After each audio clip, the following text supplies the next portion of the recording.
The future-ready CFO, thriving in chaos and driving change. New age skill required every CFO to survive in a thrive in this era and disrupt business disruption and BANI world. Would be presented by Mr. Sameer Madan, Director Finance at Agilent Technologies.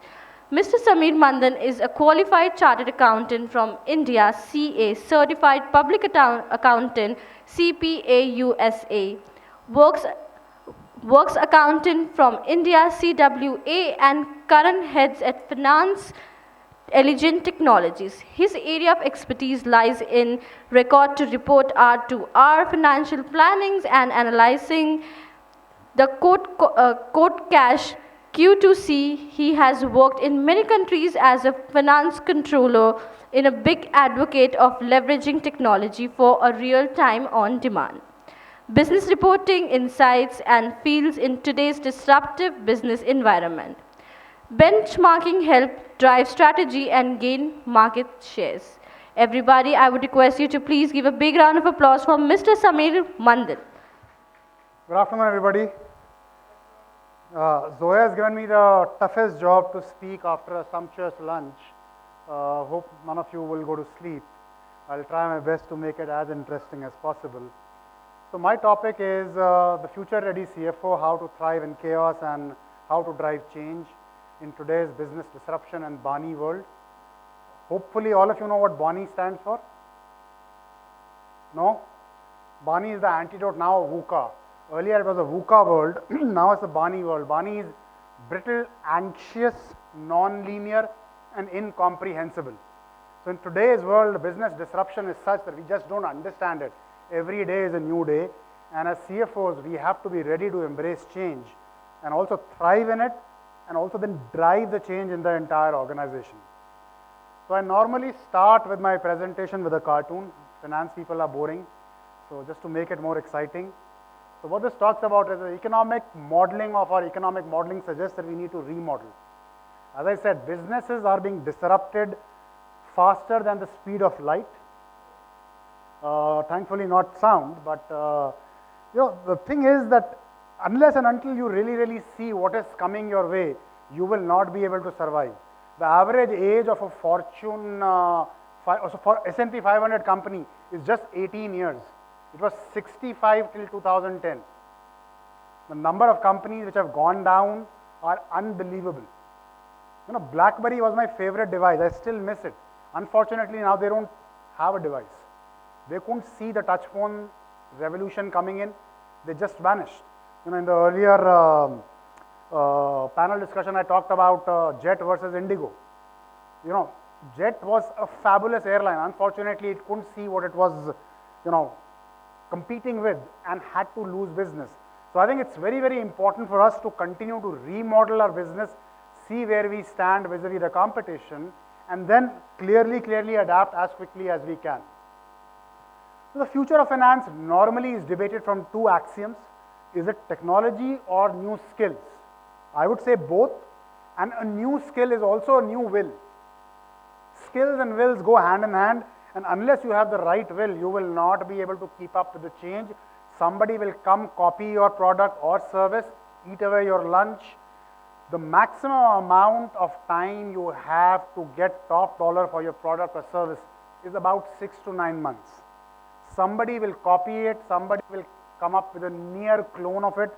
Forget about IPRs, forget about everything else. So the only time you have is 6 to 9 months, and that's the time which you should do your market skimming and make sure that you get the maximum amount of profit, because then somebody else will copy it, as I said, and that's the time for you to kind of launch a new variant. So what does it entail to be a future-ready CFO? Aren't CFOs always future-ready? Yes and no. As I said, the way things are being disrupted, most CFOs could not see it coming. Most CFOs could not see it coming. It's sad, but it is also the truth. I think, as I said in the earlier panel discussion, the CFOs generally tended to kind of speak only with the finance folks or accounts folks. They never used to get insights from others. And now The thing is, the watertight compartment between various support functions like finance, like HR, like admin, like marketing, like corporate communication is blurring. I accompany my sales guy whenever they go and sell a big deal to a potential customer.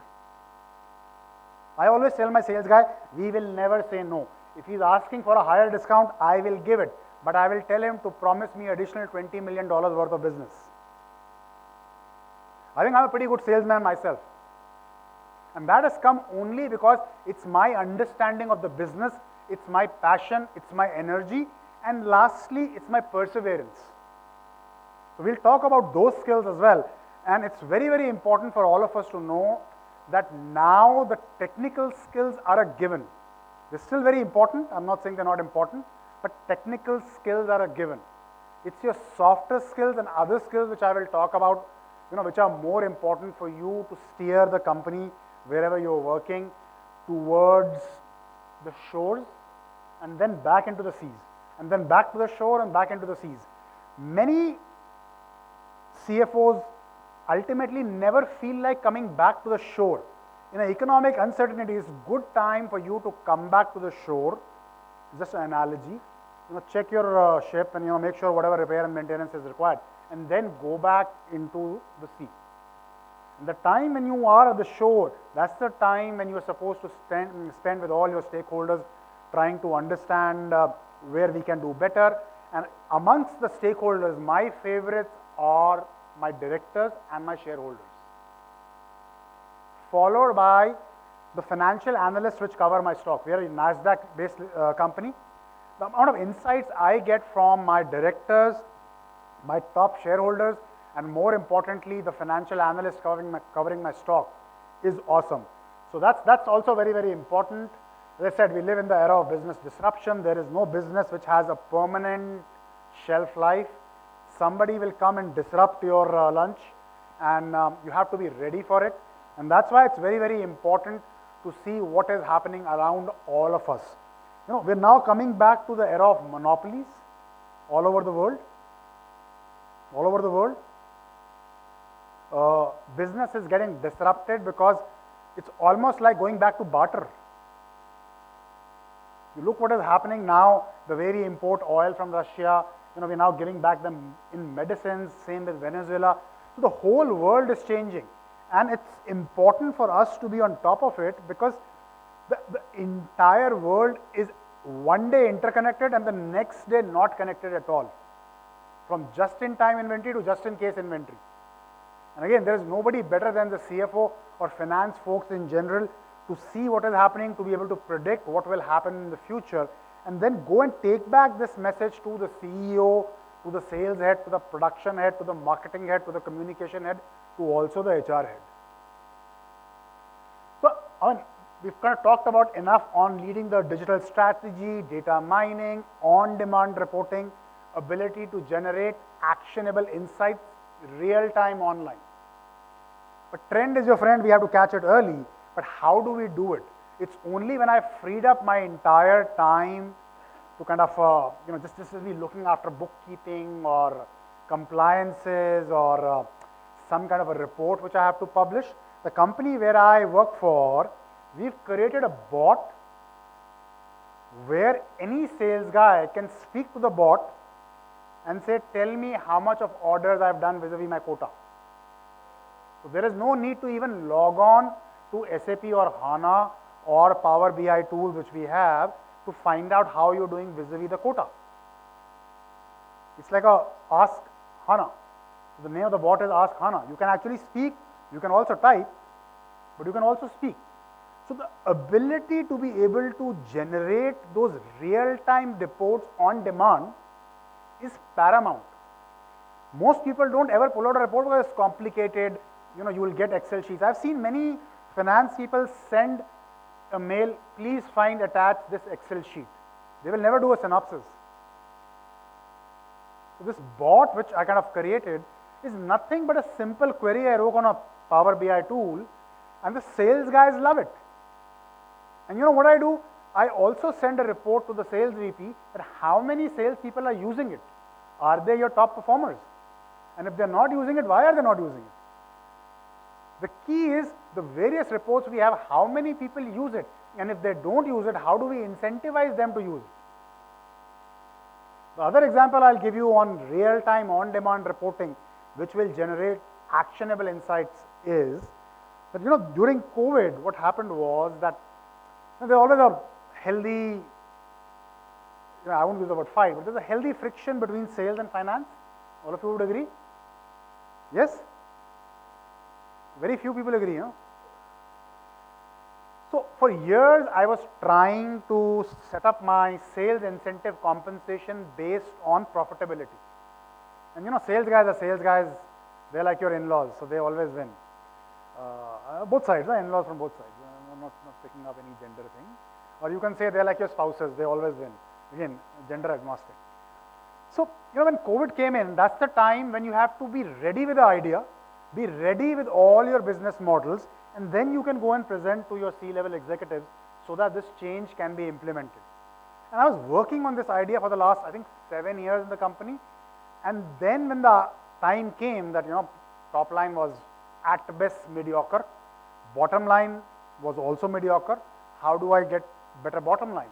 So I said, I'm going to incentivize sales guy based on what kind of product they sell, is it an old product versus new product, profitable product versus non-profitable product, a product which has a higher credit period versus an instantaneous product, example being services, consumables, and it got implemented. Because I had the models in place and I had to wait for an opportune time to strike.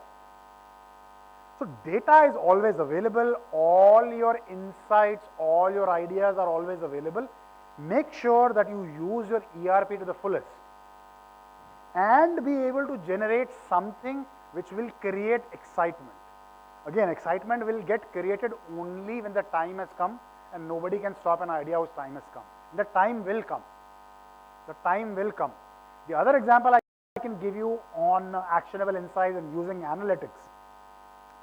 But the company where I work is a very big company. We are headquartered out of San Francisco and California, and we operate in 28 countries, so every big company has own problems. Another anecdote. Earlier there were two types of companies, big and small. Now also there are two types of companies. You're either fast or you're slow. If you're a big company and you're slow, God forbid, you can't survive. If you're big and you're fast, you can still survive. So net you have to be fast. So I was saying that the thing which I kind of realized after speaking with my sales folks is the big company is normally compartmentalized and the customer is the same. So we have some 102 product lines. So on average a customer would buy at least 30, 40, 50, 60 product lines, and every product line has a different discounting structure, and the customer says that you give me the same discount irrespective of your product line, I don't care much about your internal product line, and nobody will give away their territory. So this was the biggest pain point I used to hear in every sales meeting I used to go. And as I said, I don't spend time with my own finance folks, I spend time with others. So sitting over there, I got an idea. I called up my CFO and I said, I'm going to give you a report which will give you the weighted average discount for that customer across product lines. I will revise it every Friday, and then we'll fix a percentage at least for that month. We'll start tracking the variance, but that end customer will see one discount for the entire month. And then internally, I will apportion back the correct discount to the respective product line so that they don't get a hit on their profitability. And this idea was conceived and implemented in less than 6 months. In less than 6 months. That's how I build trust. That's how I build value. That's how every CFO should operate. Be part of all C-level meetings, see where is the problem, and believe you me, we can give solutions to almost 60-70% of the problems in the company. For that, you need to have people who are willing to take risks, people who are tech savvy, and lastly, people who have free time not to be bothered about compliances, not to be bothered about dashboards, but they are business savvy. So leading the digital strategy, making sure that you are actually able to add value, and lastly, I will say be their friend, not to be perceived as somebody who's sitting in one corner just doing bookkeeping or being the bean counter as they used to call it. I did my CA way back in 94. I'm probably the only dinosaur around, only by age. I mean, I have a lot of energy. But so, and what happened at that time versus what happens now? I mean, we were taught holding companies. Now the ERP takes care of it. And frankly, even in the ERP space, it's only SAP which is left. Oracle is now prehistoric. How many of you work on Oracle? Quite a few, quite a few. But SAP's reporting structure, their ability to generate reports from HANA and a lot of other ancillary applications which SAP owns for the likes of Concur, likes of Ariba, is much better. So all I'm saying is that every time we acquire a company, and we acquire a company once every 3 months, 4 months, 5 months, 6 months, to integrate that is so simple. It's so simple that it's a cakewalk.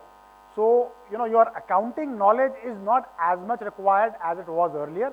What is required now is your ability to generate actionable insights.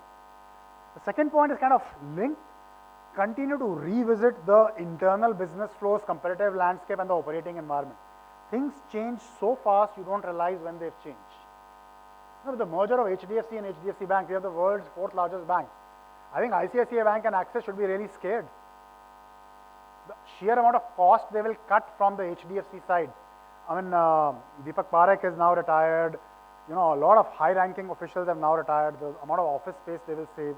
The amount of lending which HDFC Bank had to do for priority sector lending, because all the housing loans were part of HDFC Limited.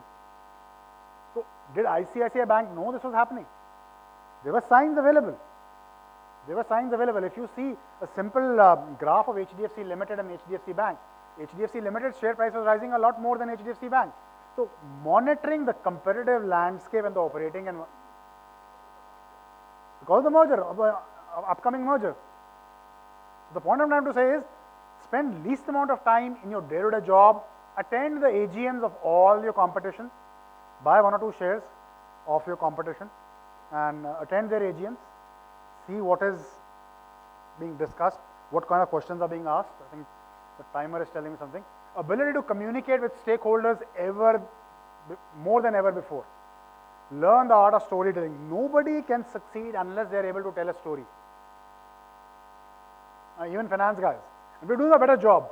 I'll give you a CA versus MBA example. This is personal. For any MBAs in the room, don't get me wrong. So when I was a kid, working for PricewaterhouseCoopers, we reformatted the books of Infosys when they were getting listed on the US stock exchange as per US GAAP. And most of the hard work was done by us CAs. And obviously from PwC, we had a lot of MBAs from the investment banking and consulting things. And they did all the polishing, and they used to do the presentation in front of the various investment banks sitting in New York. And I got very frustrated at the end of it. I went and told my partner in Pricewaterhouse that these Gombas do nothing and they get such a big fat salary. And he said, what is a Gomba? And I said, that's a grossly overpaid MBA versus a CA. So anyway, that's just an anecdote. So storytelling is something which every CFO needs to learn, every CA needs to learn. And I think we're all getting better at it, irrespective of whether we are a CA or an MBA. We have to learn the art of storytelling. Emotional intelligence, I can't emphasize on this more than I want to. As I said, the example of profitability-based quota setting exercise or sales incentive, because I had the wisdom to lie low and wait till the correct opportunity comes to kind of implement it, helped me. Not every idea can be implemented right away. Look out for new risks, especially cyber security. In the panel also we briefly talked. Now continuing with the example of HDFC Bank, I mean, their websites going down, everything being on the cloud, anything can be hacked. So spending more and more time on cyber security for any new risks. See, operating expenses are now the new thing. CapEx is now for the most only for the brick and mortar companies when you are manufacturing. Rest everything is being converted into OpEx. Whether it's software as a service or the cloud. So that brings in a lot of new risks. Be ready for it. Let's not have too many non-compliant things. In our country, we had enough of our share of companies which were non-compliant, yet got beautiful awards. The best example I can give you is Satyam. 9 months before it went down, it got a Golden Peacock Award for corporate governance. Golden Peacock Award is an award given internationally for the best presented accounts, and you all know what happened with Satyam. And there are enough examples: Yes Bank, Global Trust Bank, Lord Krishna Bank, and what have you. So compliance is key. Never take away the focus from compliance. That's a given. Otherwise, your brand will go for a toss. If you're non-compliant. In today's world of social media, in today's world of X or X-Twitter, in today's world of LinkedIn, compliance is something which is very, very important. The next slide, I simply put down the value chain of finance. The bottom, I call it a smart finance basics factory, all your AR, AP, high volume, low value, high volume transaction. That is a must. You cannot survive without that. The next is center of excellence, where you do risk, regulatory compliance, financial planning, tax, etc. Business partnering. That's the stage we should be in. And then help the CFO to kind of strategize, do all the fancy stuff which is very, very required for you to just survive. I repeat, it's the fancy stuff for you to just survive. There will be somebody who will come and disrupt. The world's biggest startup, which one is that? Just 2 more minutes. The world's biggest startup. It's in India. Corporate governance, compliance, mismatch of asset liability. Huh? Oh, you also, yeah, more or less the same variety. It's the government of India. You look at the number of apps they've come, and ONDC, ladies and gentlemen, will be a game changer. Do some research on ONDC. Nandan Nilekani's brainchild. It's giving Jeff Bezos a tough time right now. If ONDC becomes a success, which it will be, it's just a matter of time, whether in 25, whether in 2030. ONDC is going to change the game for Flipkart and Amazon. So this is a value chain which is very, very important for us to keep in mind. This is again some stuff around the same thing which we talked about. Lastly, we'll do a quick recap in a minute. So as a CFO, we have to have a big picture thinking. We cannot just be a bean counter. We have to look end to end. As I said, finance guys have a hawk's eye view of what is happening in the entire company, in that particular industry, geopolitics, and that region, including the competition. We have to be tech smart. I told you about all the fancy stuff which we've done for the business and establish trust. We need to have a global grasp, know what is happening all around the globe. Without that, everything is interlinked. As I said, barter is the new thing. Dollar is not going to be the dominant currency going forward. Which will be the new one, we don't know. So keep the global grasp definitely on the agenda. Collaborate and influence. Don't spend too much of time with finance folks. Spend time with HR, spend time with sales, spend time with production, spend time with communications, spend time even with your security guard. Most of the whistleblowers are people who you never think can be the whistleblowers. Emotional insight, I talked about it. Wait for the right time. Nobody can stop an idea whose time has come. All the stuff which you have in mind, keep working on it. Don't get disheartened. Integrity, you have to lead by example. Compliance, I said. But you have to kind of lead by example. And lastly, also have wider responsibility, whether it's ESG, kind of help everybody. As finance people, our objective is to help everybody. One example I'll give you is that I didn't like the fact that this hotel has plastic water bottles. Only hotels which have glass water bottles, and you have to pour from that. Not an ESG compliant thing. There are enough materials on ESG you can read. One of the things is ITC is a fabulous company, but it will never get the valuation it deserves because it's not a ESG compliant company. And the ESG focused mutual funds or the ESG focused stock exchanges, always give you a better valuation. So that's in a nutshell my presentation. Thankfully, hope you liked it. Thank you, Zoya.